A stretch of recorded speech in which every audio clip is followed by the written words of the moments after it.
Hi, friends. Welcome back to Sacred Marriage Talk. Today is day 23, and we're continuing our week of love. Today, we're going to talk about redemptive love. Yesterday, we talked about sacrificial love and trust through the story of Abraham and Isaac. Today, we're diving into a story of redemptive love, the beautiful account of Ruth and Boaz. Redemption is such a powerful aspect of love, isn't it? It's about taking something broken or lost and restoring it with grace. In our marriages, redemptive love means choosing to rebuild, forgive, and grow stronger together. Let's start by retelling the story of Ruth and Boaz from the book of Ruth. Follow along with me in Ruth. In the days when the judges ruled, there was a famine in the land. So a man from Bethlehem in Judah, together with his wife and 2 sons, went to live for a while in the country of Moab. The man's name was Elimelech, his wife's name was Naomi, and the names of his 2 sons were Mahlon and Chilion. They were Ephrathites from Bethlehem, Judah, and they went to Moab and lived there. Now Elimelech, Naomi's husband, died, and she was left with her 2 sons. They married Moabite women, one named Orpah and the other Ruth. After they had lived there about 10 years, both Mahlon and Chilion also died, and Naomi was left without her 2 sons and her husband. When Naomi heard in Moab that the Lord had come to the aid of his people by providing food for them, she and her daughters-in-law prepared to return home from there. With her 2 daughters-in-law, she left the place where she had been living and set out on the road that would take them back to the land of Judah. Then Naomi said to her 2 daughters-in-law, "Go back, each of you, to your mother's home. May the Lord show you kindness, as you have shown kindness to your dead husbands and to me. May the Lord grant that each of you will find rest in the home of another husband." Then she kissed them goodbye, and they wept aloud and said to her, "We will go back with you to your people."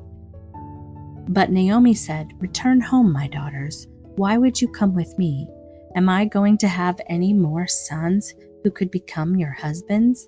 Return home, my daughters. I am too old to have another husband.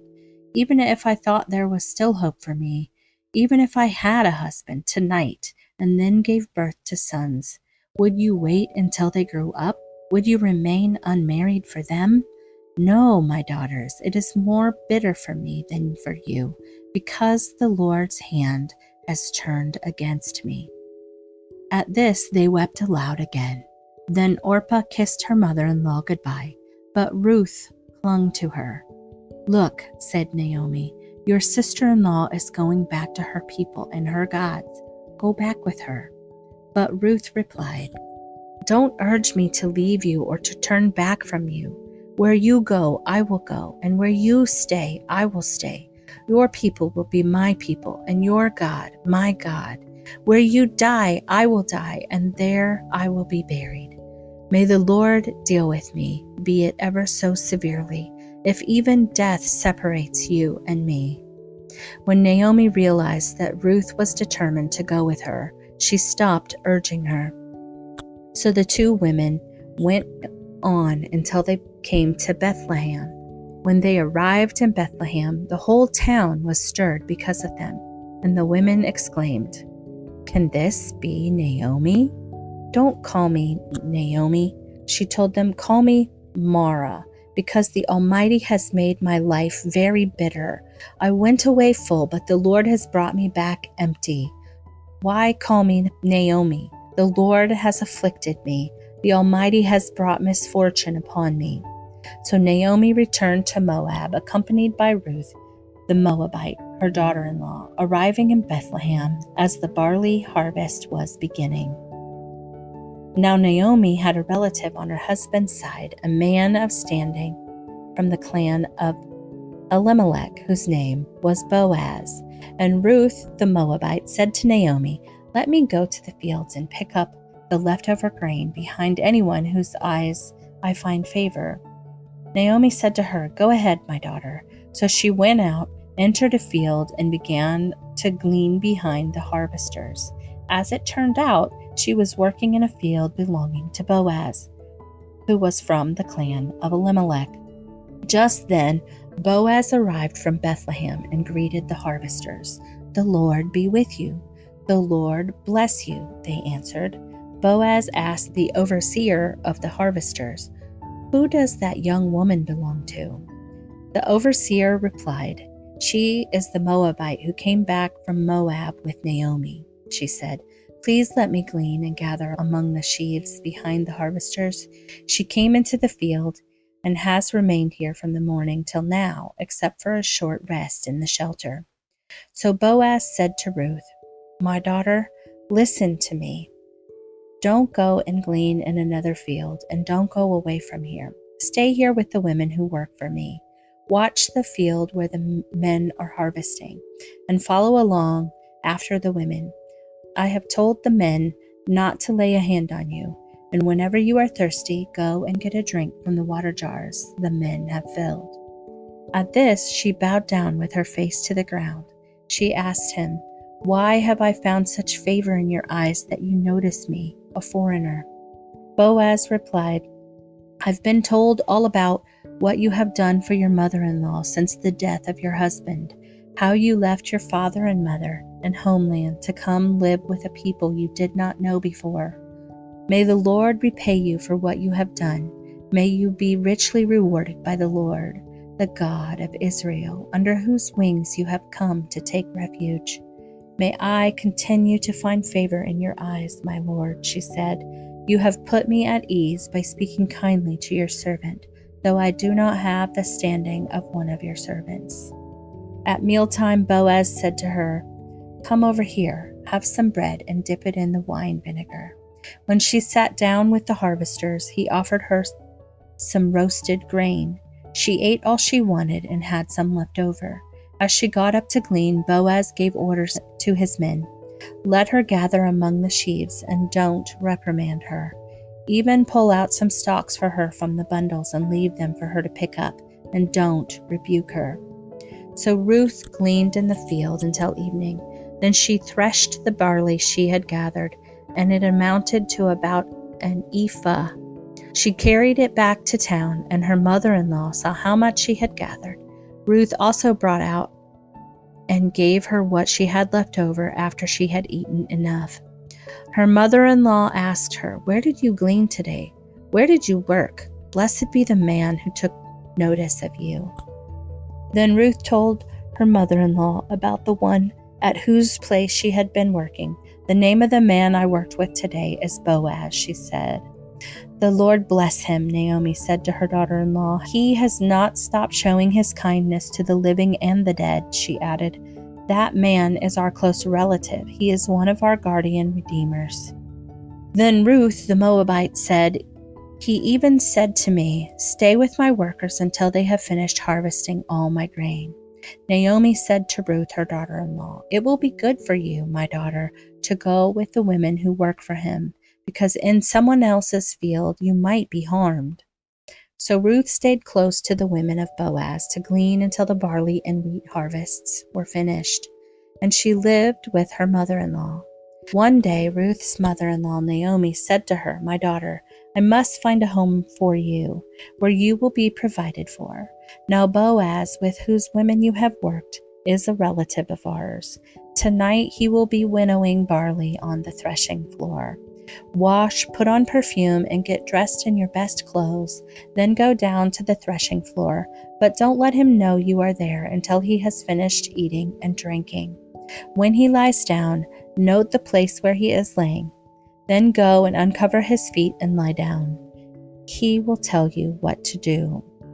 "I will do whatever you say," Ruth answered.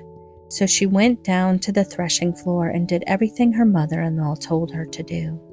When Boaz had finished eating and drinking and was in good spirits, he went over to lie down at the far end of the grain pile. Ruth approached quietly, uncovered his feet, and lay down. In the middle of the night, something startled the man. He turned, and there was a woman lying at his feet. "Who are you?" he asked. "I am your servant Ruth," she said. "Spread the corner of your garment over me, since you are a guardian redeemer of our family." "The Lord bless you, my daughter," he replied. "This kindness is greater than that which you showed earlier. You have not run after the younger men, whether rich or poor. And now, my daughter, don't be afraid. I will do for you all that you ask. All the people of my town know that you are a woman of noble character. Although it is true that I am your guardian redeemer of our family, there is another who is more closely related than I. Stay here for the night, and in the morning, if he wants to do his duty as your guardian redeemer, good, let him redeem you. But if he is not willing, as surely as the Lord lives, I will do it. Lie here until morning." So she lay at his feet until morning, but got up before anyone could be recognized. And he said, "No one must know that a woman came to the threshing floor." He also said, "Bring me the shawl you are wearing and hold it out." When she did so, he poured into it 6 measures of barley and placed the bundle on her. Then he went back to town. When Ruth came to her mother-in-law, Naomi asked, "How did it go, my daughter?" Then she told her everything Boaz had done for her, and added, "He gave me these 6 measures of barley, saying, 'Don't go back to your mother-in-law empty-handed.'" Then Naomi said, "Wait, my daughter, until you find out what happens, for the man will not rest until the matter is settled today." Meanwhile, Boaz went up to the town gate and sat down there just as the guardian redeemer he had mentioned came along. Boaz said, "Come over here, my friend, and sit down." So he went over and sat down. Boaz took 10 of the elders of the town and said, "Sit here," and they did so. Then he said to the guardian redeemer, "Naomi, who has come back from Moab, is selling the piece of land that belonged to our relative Elimelech. I thought I should bring the matter to your attention and suggest that you buy it in the presence of these seated here and in the presence of the elders of my people. If you will redeem it, do so. But if you will not, tell me so I know, for no one has the right to do it except you, and I am the next in line." "I will redeem it," he said. Then Boaz said, "On the day you buy the land from Naomi, you also acquire Ruth the Moabite, the dead man's widow, in order to maintain the name of the dead with his property." At this, the guardian redeemer said, "Then I cannot redeem it, because I might endanger my own estate. You redeem it yourself. I cannot do it." Now, in earlier times in Israel, for the redemption and transfer of property to become final, one party took off his sandal and gave it to the other. This was the method of legalizing transactions in Israel. So the guardian redeemer said to Boaz, "Buy it yourself," and he removed his sandal.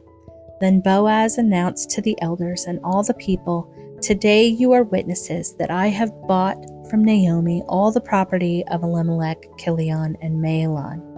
I have also acquired Ruth the Moabite, Mahlon's widow, as my wife, in order to maintain the name of the deed with his property, so that his name will not disappear from among his family and from his hometown. Today you are witnesses." Then the elders and all the people at the gate said, "We are witnesses. May the Lord make the woman who is coming into your home like Rachel and Leah, who together built up the family of Israel. May you have standing in Ephratah and be famous in Bethlehem. Through the offspring of the Lord gives you by this young woman, may your family be like that of Perez, whom Tamar bore to Judah." So Boaz took Ruth, and she became his wife. When he made love to her, the Lord enabled her to conceive, and she gave birth to a son. The women said to Naomi, "Praise be to the Lord, who this day has not left you without a guardian redeemer. May he become famous throughout Israel. He will renew your life and sustain you in your old age. For your daughter-in-law, who loves you and who is better to you than 7 sons, has given him birth." Then Naomi took the child in her arms and cared for him. The women living there said, "Naomi has a son," and they named him Obed. He was the father of Jesse, the father of David. What does this story teach us about marriage? It teaches us about loyalty and commitment. Ruth's unwavering loyalty to Naomi mirrors the kind of steadfast love we're called to in marriage. Love isn't just about feelings, it's about choosing to stand by each other, even when life gets hard. Boaz's care for Ruth shows us the importance of providing emotional and physical security in marriage. A loving spouse notices their partner's needs and takes steps to meet them. It also teaches us about redeeming brokenness. So redemption in marriage means choosing to rebuild trust, to forgive past hurts, and to create something beautiful out of what was once broken. Like Boaz, we're called to love our spouse with grace and hope, believing in the possibility of restoration. So how can you show loyalty and commitment to your spouse today? Are there areas in your marriage where God is calling you to bring redemption? What steps can you take to provide security and kindness to your spouse this week? I'd like to encourage you to reflect on a time when your spouse's love helped redeem a difficult moment in your life. Share your gratitude with them today. Spend time in prayer, asking God, showing you how to bring healing and restoration to your marriage if needed.